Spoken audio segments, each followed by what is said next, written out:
Option number C है। Next number का सवाल है आपकी स्क्रीन पर कि प्रकाश का त्योहार किसे कहा जाता है, बताइए। चलिए भाई, प्रकाश का त्योहार साथियों किसे कहा जाता है? आप सभी को पता है कि दिवाली की अगर बात करें तो दिवाली को क्या कहा जाता है? प्रकाश का त्योहार कहा जाता है। उसके बाद देखिए रण उत्सव की अगर बात करें तो रण उत्सव किस राज्य में मनाया जाता है? आपको मालूम होना चाहिए साथियों, ये गुजरात में मनाया जाता है। बहुत टॉप लेवल का ये क्वेश्चन है। उसके बाद देखिए सामाजिक त्योहार जिसका नाम है नुआखाई उत्सव। तो नुआखाई उत्सव भारत के किस राज्य से संबंधित है, यानी कि कहां पर ये होता है नुआखाई उत्सव? तो मैं कहूंगा ये ओडिशा का है। ये कहां का है साथियों? ये ओडिशा का है, इसलिए राइट आंसर आपका जाएगा ऑप्शन नंबर ए के साथ। उसके बाद देखिए अगला सवाल है कि तमिलनाडु का सबसे लोकप्रिय लोक नृत्य कौन सा है? देखिए अब यहां पर आप लोगों को थोड़ा सा मालूम होना चाहिए, जैसे कि कथकली की अगर बात करें तो ये तो केरल का है, ये तो आंसर हो नहीं सकता।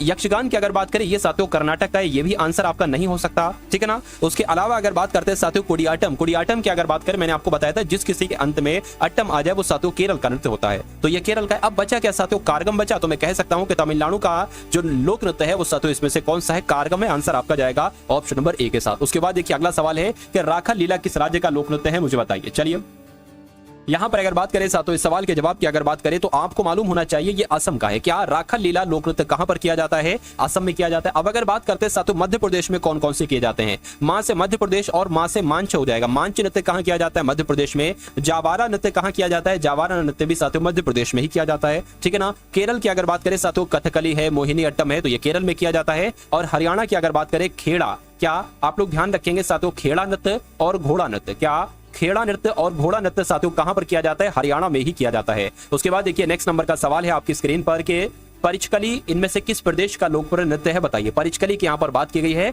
फटाफट साथियों आप लोग आंसर दीजिए। देखिए कर्नाटक की अगर बात करें यक्षगान मैं आपको बता चुका हूं। उसके अलावा साथियों डोलू कुनिता बहुत पूछा जाता है। क्या अगर आपसे पूछा जाए साथियों डोलू कुनिता, क्या डोलू कुनिता कहां का है साथियों? तो ये आपका कर्नाटक का है, आप लोग ध्यान रखेंगे। आंध्र प्रदेश की अगर बात करें साथियों आंध्र प्रदेश में एक नृत्य किया जाता है मथुरी जिसका नाम है, ये बहुत पूछा जाता है। तो मथुरी कहां का है साथियों? आंध्र प्रदेश का है। तमिलनाडु की अगर बात करते हैं साथियों कुंभी नृत्य कहां का है? तो कुंभी नृत्य आपका तमिलनाडु का है। अगर बात करते हैं परिचकली नृत्य कहां पर किया जाता है? तो ये साथियों लक्षद्वीप में किया जाता है, ये आप सभी लोग यहां पर याद रखेंगे। उसके बाद देखिए अगला सवाल है कि भारत की पहली राष्ट्रीय संगीत नृत्य एवं नाटक अकादमी कहां पर है? तो अगर देखिए कहां पर है ये नहीं पूछा जा रहा है कि इसका नाम क्या है, तो संगीत नाटक अकादमी इसका नाम है। इसका नाम क्या है साथियों? संगीत नाटक अकादमी इसका नाम है। ये आप सभी लोगों को यहाँ पर क्या होना चाहिए साथियों? आप सभी लोगों को यहाँ पर मालूम होना चाहिए। चलिए इसका मुख्यालय कहाँ पर है? ठीक है ना, नई दिल्ली में है। क्या कहाँ पर है साथियों? नई दिल्ली में है, ये भी आप लोग याद रखेंगे। उसके बाद देखिए नेक्स्ट नंबर का सवाल है कि भारत की गजल क्वीन किसे कहा जाता है, बताइए। भारत की गजल क्वीन है जिसे 1975 में पद्म भूषण पुरस्कार से सम्मानित किया गया था। तो किनकी बात चल रही है? बेगम अख्तर जी की बात चल रही है। बेगम अख्तर जी को भारत की गजल क्वीन कहा जाता है। उसके बाद देखिए उस्ताद अमजद अली खान निम्नलिखित में से किस वाद्य यंत्र के वादक थे, मुझे बताइए। फटाफट आपका आंसर क्या होगा? देखिए एक संतूर वादक है जो बहुत आपसे पूछे जाते हैं कि शिव कुमार शर्मा। शिव कुमार शर्मा की अगर बात करते हैं साथियों ये तो संतूर वादक हैं। उस्ताद बिस्मिल्लाह खान की अगर बात करते हैं साथियों, क्या बिस्मिल्लाह खान की अगर बात करते हैं साथियों ये आपके शहनाई वादक हो जाएंगे, ठीक है ना। और अमजद अली खान की अगर बात करें तो ये साथियों सरोद वादक हो जाएंगे, ये आप सभी लोग यहाँ पर ध्यान रखेंगे। और एक और नाम आप लोग ध्यान रखेंगे साथियों, हरिप्रसाद चौरसिया का। क्या हरिप्रसाद चौरसिया की अगर बात करते हैं तो ये बांसुरी वादक है। इतनी जानकारी आपको मालूम होना चाहिए। उसके बाद देखिए अगले नंबर का सवाल है आपकी स्क्रीन पर कि मधुबनी कला किस भारतीय राज्य से संबंधित है? तो ये साथियों बिहार में की है, बिहार से संबंधित है, इसलिए राइट आंसर आपका सी हो जाता है। दुल्हनों द्वारा पहनी जाने वाली मोट लोई, ठीक है ना, मोट लोई पटलोई पोशाक किस राज्य से संबंधित है? तो ये किस राज्य से संबंधित है? ये साथियों मणिपुर से संबंधित है, आप सभी लोगों को यहाँ पर मालूम होना चाहिए। उसके बाद देखिए वह कपड़ा कौन सा है जिसे भारत के स्वतंत्रता संग्राम के प्रतीक होने का गौरव प्राप्त है? क्वेश्चन बहुत इंपॉर्टेंट है साथियों। खादी है, रेशम है, ऊन है या पॉलिएस्टर है? तो मैं कहूंगा वह कपड़ा कौन सा है? तो खादी वो कपड़ा है जिसे भारत के स्वतंत्रता संग्राम के प्रतीक होने का गौरव प्राप्त है। नेक्स्ट नंबर का सवाल है कि घरों के बाहर फर्श को सजाने के लिए कला की निम्न में से किस शैली का उपयोग किया जाता है? तो साथियों कोलम शैली का इस्तेमाल किया जाता है, यानी कि घरों के बाहर फर्श को सजाने के लिए कला की कोलम शैली का प्रयोग किया जाता है, ये आप सभी लोगों को मालूम होना चाहिए। उसके बाद देखिए चेरियल चित्रकला की एक शैली, यानी कि चित्रकला की एक शैली है चेरियल, जो हाल फिलहाल में सुर्खियों में रही है, ये किस राज्य से संबंधित है? तो अगर बात करिए किस राज्य से संबंधित है, ये साथियों तेलंगाना से संबंधित। देखिए सवाल आपसे ये पूछा गया कि भैया चेरियल चित्रकला जो है ना ये कहाँ की है? ये तेलंगाना की है। ये तो आपने साथियों बता दिया, बहुत अच्छे तरीके से बता दिया। लेकिन अगर आपसे पूछ लिया जाए कि गोंड चित्रकारी, क्या गोंड चित्रकारी कहाँ की फेमस है? तो ये साथियों मध्य प्रदेश की।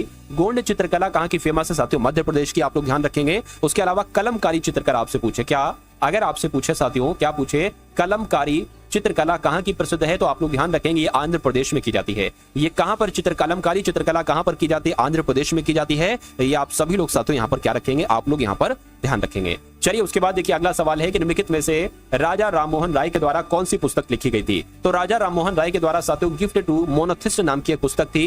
गिफ्ट टू मोनाथिस्ट नाम की पुस्तक राजा राममोहन राय के द्वारा ही लिखी गई थी।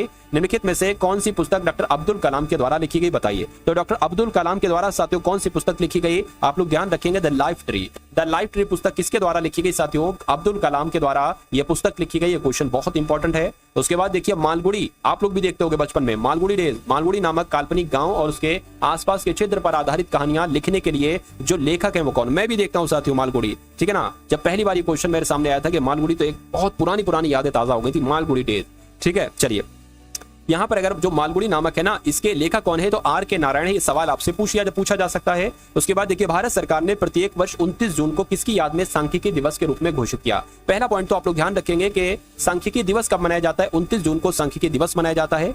क्यों मनाया जाता है, तो साथियों पीसी महालनोबिस की अगर बात करें तो इनकी याद में मनाया जाता है। क्या पीसी महालनोबिस की साथियों याद में मनाया जाता है, ये भी आप लोगों को मालूम होना चाहिए। चलिए, यानी कि इनका जन्म हुआ था साथियों पीसी महालनोबिस का 29 जून को। उसके बाद देखिए राष्ट्रीय ऊर्जा संरक्षण दिवस साथियों कब मनाया जा सकता है, ये भी सवाल आपसे पूछा जा सकता है। तो 14 दिसंबर की अगर बात करें, 14 दिसंबर को राष्ट्रीय ऊर्जा संरक्षण दिवस साथियों मनाया जाता है, ठीक है। उसके बाद देखिए अगला सवाल है कि आप एक प्रवासी भारतीय से क्या समझते हैं, यह कब शुरू किया गया था। देखिए इसको मैं थोड़ा जूम कर देता हूं। यहां पर अगर बात करें, आप प्रवासी भारतीय दिवस से क्या समझते हैं, यह कब शुरू किया गया। तो प्रवासी भारतीय दिवस के बारे में आप क्या जानते हैं कि ये 15 जनवरी 2023 का दिन एनआरआई खिलाड़ियों के उपलक्ष्य में स्मरण किया गया। क्या देखिए ये 15 जनवरी को मनाया जाता है प्रवासी भारतीय दिवस, मैं कहूंगा नहीं, तो यहीं पर से हम बता देंगे भाई ये तो गलत हो जाएगा। 17 जुलाई 2014 का दिन जब भारतीय मरीन इंजीनियर्स को सम्मानित किया गया, तो मैं कहूंगा नहीं।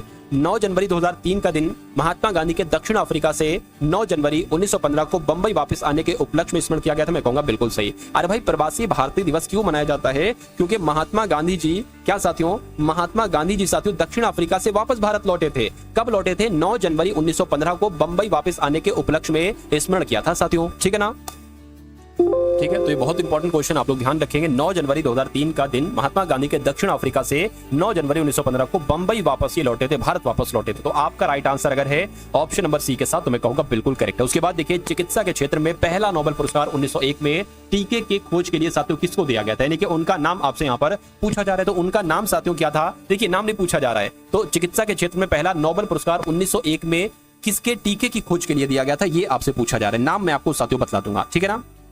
इनका नाम था वॉन बेहरिंग। इनका नाम क्या था साथियों, इनका नाम था वॉन बेहरिंग। तो वॉन बेहरिंग की अगर बात करते हैं साथियों, तो इनको डिप्थीरिया के टीके के लिए दिया गया था। डिप्थीरिया के टीके की इन्होंने खोज की थी, इसलिए इनको चिकित्सा के क्षेत्र में नोबेल पुरस्कार दिया गया था। उसके बाद देखिए अगला सवाल है आपकी स्क्रीन पर कि 24 दिसंबर 2014 को भारत के सर्वोच्च नागरिक पुरस्कार भारत रत्न से किसको सम्मानित किया गया था। तो किसको किया गया था साथियों, मदन मोहन मालवीय को किया गया था, ये आप लोग यहाँ पर ध्यान रखेंगे। उसके बाद देखिए भारत का सर्वोच्च साहित्यिक पुरस्कार कौन सा है, मुझे बताइए। तो भारत का सर्वोच्च साहित्यिक पुरस्कार कौन सा है, आप सभी लोगों को मालूम होना चाहिए। साहित्यिक पुरस्कार के बारे में बात चल रही है, तो साथियों ज्ञानपीठ पुरस्कार हो जाएगा। क्या हो जाएगा, ज्ञानपीठ पुरस्कार हो जाएगा। उसके बाद देख लीजिए अगला सवाल है कि इंटरनेशनल कोर्ट ऑफ जस्टिस का हेडक्वार्टर कहां पर है। इंटरनेशनल का मतलब है साथियों क्या, अंतरराष्ट्रीय, यानी कि अंतरराष्ट्रीय न्यायालय मुख्यालय आपसे पूछा जा रहा है। क्या आपसे पूछा जा रहा है साथियों, अंतरराष्ट्रीय न्यायालय की अगर साथियों बात करते हैं, तो इसके बारे में साथियों अंतरराष्ट्रीय न्यायालय का मुख्यालय आपसे पूछा जा रही है। तो आप सभी को पता है साथियों नीदरलैंड के द हेग में है। उसके बाद देखिए नेक्स्ट नंबर का सवाल है आपकी स्क्रीन पर कि संयुक्त राष्ट्र का मुख्यालय कहां पर है, मुझे बताइए। संयुक्त राष्ट्र का मुख्यालय, अब यहां पर देखिए कुछ चीजें बनती है, वो आप लोग ध्यान रखेंगे।